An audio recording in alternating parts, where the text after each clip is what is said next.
పరువుకి పంతానికి పోయిన ఒక తల్లి తన కూతురు ఒకరిని ప్రేమించిందని తెలిసి వాడిని 10 మందిలకు పిలిపించి వాడిని ఇజ్జత్ తీసిందంట. అయినా వాడు ఆ అమ్మాయిని మనస్ఫూర్తిగా ప్రేమించిన అని చెప్పేసి నేను సెటిల్ అయితేనన్న ఆ అమ్మాయిని నాకు ఇచ్చి పెళ్లి చేస్తారేమో అని వాడు బయట దేశం పోయిందంట. దేశం పోయిన వారం రోజులకి అమ్మాయికి ఇంకో సంబంధం తీసుకొచ్చారట. ఆ విషయం తెలుసుకున్న వీడు నానా తంటాలు వాడి పెళ్లి కొడుకు నెంబర్ కనుక్కొని మేము ఇట్లా ప్రేమించుకున్నాము, మమ్మల్ని విడదీయకురి మీకు దండం పెడతానన్నాడంట.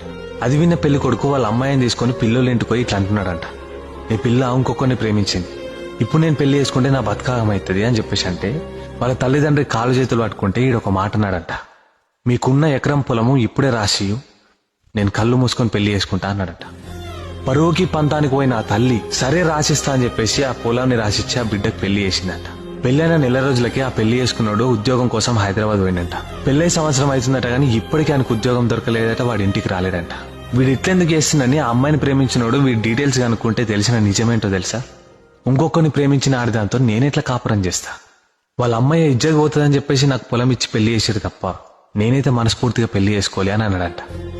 ఈ విషయం తెలుసుకున్న వాళ్ళ అమ్మ నాన్న ఏడుస్తున్నారంట. అమ్మాయిని ప్రేమించిన వ్యక్తి లాస్ట్కి ఏమన్నాడు తెలుసా, మొత్తానికి 1 ఎకరం పొలం మా ఇద్దరి మనసులను ఇరగొట్టింది, మా ఇద్దరి బతుకులను ఆగం చేసిందని. ఎట్లయితేనేమన్నా ఆ పరువు పంతానికి పోయిన వాళ్ళ అమ్మనే గెలిచిందన్నా అని చెప్తున్నాడు. ఆ పరువు పంతానికి పోయిన